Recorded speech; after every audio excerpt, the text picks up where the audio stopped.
हर शहर में एक ऐसी जगह होती है जहां लोग रहने तो आते हैं लेकिन कभी वापस नहीं जाते। ये कहानी उसी जगह की है, फ्लैट 504। नमस्ते दोस्तों, स्वागत है आपका एक और नई कहानी में।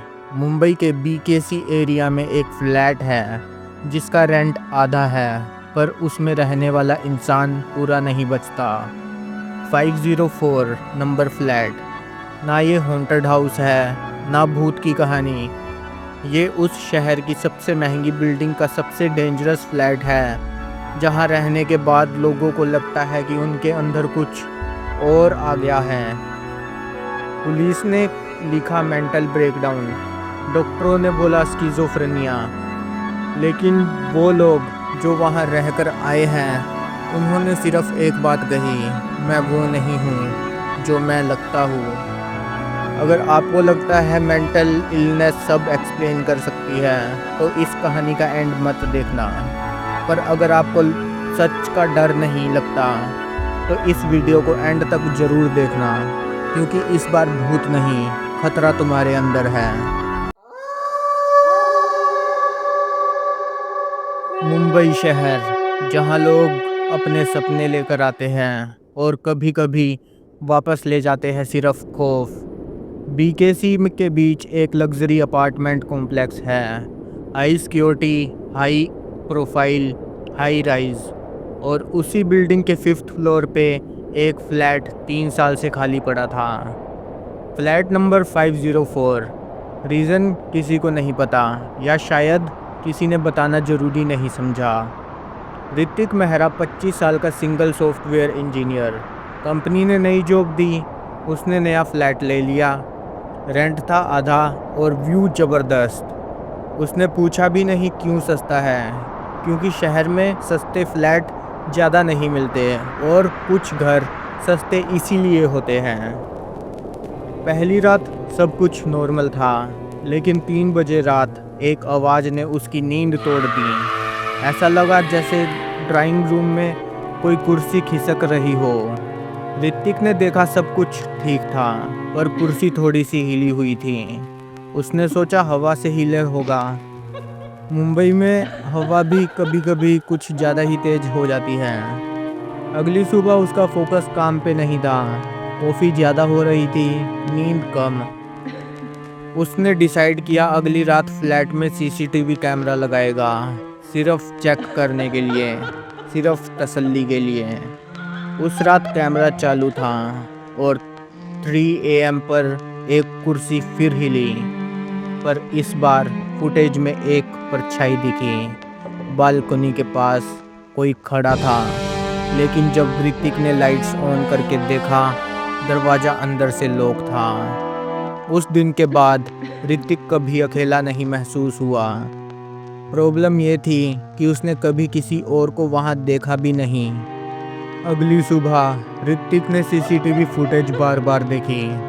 हर बार वही परछाई, वही कुर्सी, लेकिन एक छोटी सी बात बदल गई थी। परछाई की ऊंचाई उसकी अपनी थी, जैसे वो खुद ही किसी और के नज़र से खुद को देख रहा हो। ऋतिक ने फाइनली बिल्डिंग के पुराने गार्ड पांडे जी से बात की। पहले पांडे जी चुप रहे, फिर बोले, बेटा वो फ्लैट पहले एक डॉक्टर के नाम पे था, साइकोलॉजिस्ट, पर उसने कभी प्रैक्टिस नहीं की, बस एक ही पेशेंट को रखता था फ्लैट के अंदर। पेशेंट का नाम था रोहन शर्मा, 24 साल का लड़का। स्किज़ोफ्रेनिया डायग्नोज हुआ था, लेकिन रोहन बार बार कहता था, मैं पागल नहीं हूँ, मैं इन्फेक्टेड हूँ। डॉक्टर ने उस पर सीक्रेट हाइप्नोसिस थेरेपी चालू की। लोगों को लगता था वो उसे क्योर कर रहा है, पर असल में कंट्रोल कर रहा था। एक दिन बिल्डिंग में शॉर्ट सर्किट का बहाना बना। फ्लैट 50 में आग लग गई। जब फायर ब्रिगेड पहुंचा, अंदर से एक जलती हुई लाश मिली और एक खोखला कुर्सी। न्यूज़ रिपोर्ट ने बोला एक्सीडेंट, डॉक्टर ने बोला हेल्यूसिनेशन, पर कुछ दिनों बाद वो डॉक्टर भी बिल्डिंग के टेरेस से कूद गया। ऋतिक ने एक पुरानी न्यूज़पेपर कटिंग ढूंढी। उसमें लिखा था, patient claimed he was not alone inside his body, Subject believed that a second entity used his mind as a shelter. Last recorded line in patients diary, मैं वापस आ जाऊंगा किसी नए के ज़रिए। उस रात ऋतिक की डायरी खुद ब खुद पलट रही थी। एक पेज पर लिखा था मुझे वो जगह दोबारा मिल गई है, और नीचे लिखा था 504।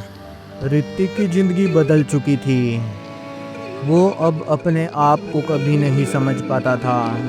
रात के अंधेरे में जब वो मिरर के सामने खड़ा होता, कभी कभी उसके चेहरे पे कोई और चेहरा दिखाई देता, जैसे उसके अंदर कोई और रहता हो, जो उसे देख रहा हो और उसका इंतज़ार कर रहा हो। एक रात उसने अपनी सीसीटीवी फुटेज देखी और देखा कि वो खुद कुर्सी पर बैठा हुआ है, जबकि वो अपने बेडरूम में सो रहा था।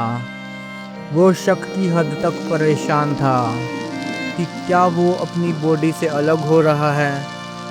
ऋतिक की डायरी में अब वो अपनी बातें नहीं लिखता था, बल्कि किसी और की आवाज़ उसके हाथों से लिखती थी। डायरी में एक दिन ये लिखा था, मैं वापस आ गया हूँ, तुम्हारे इंतज़ार ख़त्म हुआ। ऋतिक ने पुराने साइकेट्रिस्ट के फाइल्स ढूंढे। उन फाइल्स में लिखा था रोहन शर्मा एक कैरियर था। कैरियर क्या? कैरियर मतलब उसके अंदर एक दूसरी रूह थी, एक ऐसी शक्ति जो इंसान के दिमाग को अपना घर बना लेती है। ऋतिक ने खुद को अकेला महसूस करना शुरू कर दिया। रात को आवाज़ें सुनता, आंखों के सामने अंधेरा बढ़ता, हर चेहरा बदल रहा था और वो समझ नहीं पा रहा था कि असली कौन है और कौन उसके अंदर छुपा है। और तब एक दिन उसने अपने आप से पूछा, क्या मैं अब भी ऋतिक हूँ, या क्या मैं वो हूँ जिसका इंतज़ार कब से चल रहा था। ऋतिक की रियलिटी बिल्कुल टूट चुकी थी। जो इंसान वो समझता था वो अब उसमें नहीं था। आंखों के सामने उसकी अपनी तस्वीर बदल रही थी और वो अपनी आवाज़ में एक और आवाज़ सुन रहा था, एक आवाज़ जो कह रही थी अब मेरा वक्त आ गया है। मिरर में ऋतिक का चेहरा धीरे धीरे बदलने लगा। वो सिर्फ ऋतिक नहीं था, वो रोहन शर्मा था, वो इंसान जिसने पहले इस फ्लैट में अपनी जान दी थी, जो अपनी मौत के बाद भी जिंदा था किसी और के रूप में, और वो अब पूरे शहर में अपना नया घर ढूंढ रहा था। रोहन का दिमाग एक कैरियर था, एक खुला दरवाज़ा जहां दूसरे अस्तित्व घुस जाते हैं। वो खुद नहीं था, वो बस एक मेहमान था। और अब जब ऋतिक उसमें था, वो अपने असली अस्तित्व को छुपा नहीं सकता था, क्योंकि अंदर एक और इंसान जी रहा था। पुलिस रिपोर्ट में लिखा गया, ऋतिक मेहरा ने अपने आप को अपने फ्लैट में बंद कर लिया। उसके चेहरे पे अजीब सा मुस्कान थी। जब पुलिस ने दरवाज़ा तोड़ा, वो खुद नहीं था, लेकिन सबसे डर की बात, वो फ्लैट अब भी खाली नहीं था। और अब वो फ्लैट 504 नंबर फ्लैट अपने नए मालिक का इंतज़ार कर रहा है। मेंटल इलनेस कभी कभी बीमारी नहीं होती, वो इन्फेक्शन भी हो सकती है। और अगर ये वीडियो देखते वक्त आपको लगा कि कोई आपके पीछे से देख रहा है, तो समझ जाओ अब तुम अकेले नहीं हो। क्या आप भी कभी किसी फ्लैट में अकेले रह चुके हो जहाँ कुछ अजीब महसूस होता था? तो अपना एक्सपीरियंस मुझे इंस्टाग्राम के DM पे शेयर करो।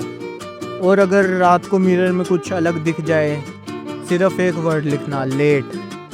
अगर आपको ये कहानी पसंद आई हो तो वीडियो को लाइक करें, शेयर करें और कमेंट करें। और ऐसी और हॉरर स्टोरीज़ के लिए चैनल को सब्सक्राइब करें। आपकी रात शुभ हो।